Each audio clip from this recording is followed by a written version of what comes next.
basa eh. Yung ano yung si Dante Oh, tignan nyo yung tsura ng bahay. Oh, naulit na naman. Oh, baha na naman. Diyos ko po. Oh. Tignan nyo mga kapuso. Oh, umulit na naman. Ano kayo dyan? Oh. Dito, dito. Inabot na naman kami. Nilagyan na namin ng mga sandbag. Yan bagay. Opo, tignan nyo mga kapuso. Oh. Oh, naulit na naman. Ay ano? Palabas po ang inyong lingkod at wala po siyang tsinelas. Babalik tayo sa lo. Dito ka mag-ano? Ayan po mga kapuso. Anong lupit ng panahon? Ayan niya po.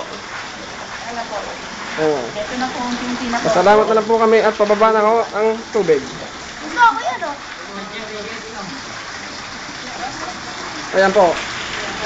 Ang inyong lingkod ay pupwesto lamang para makita niyo.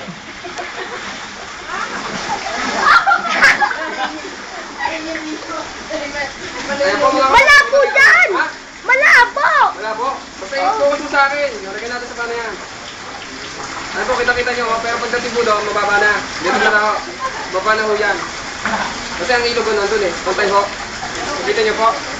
Ito kasi yan nag-uulap. Oh. Okay eh.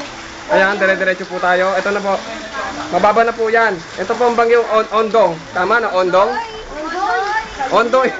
Bobo, Ondong. Bagyong Ondoy ho, Ondoy. Capital O-N-D-O-Y, Ondoy.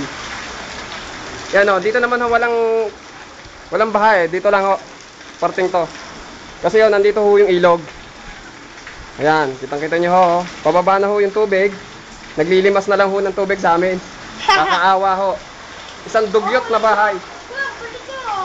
Ha? Wala na yan?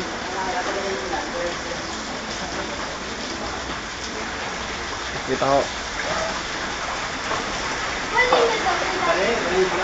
Yan, tinatawag na dugyot. Bahay na dugyot. Oye. Baha. Hindi. Yan. Bagyong Ondoy ho, hindi milenyo, hindi ho na ulit. Yan.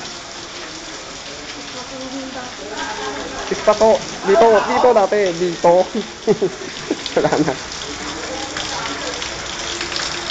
Ay, pag-dito sa akin.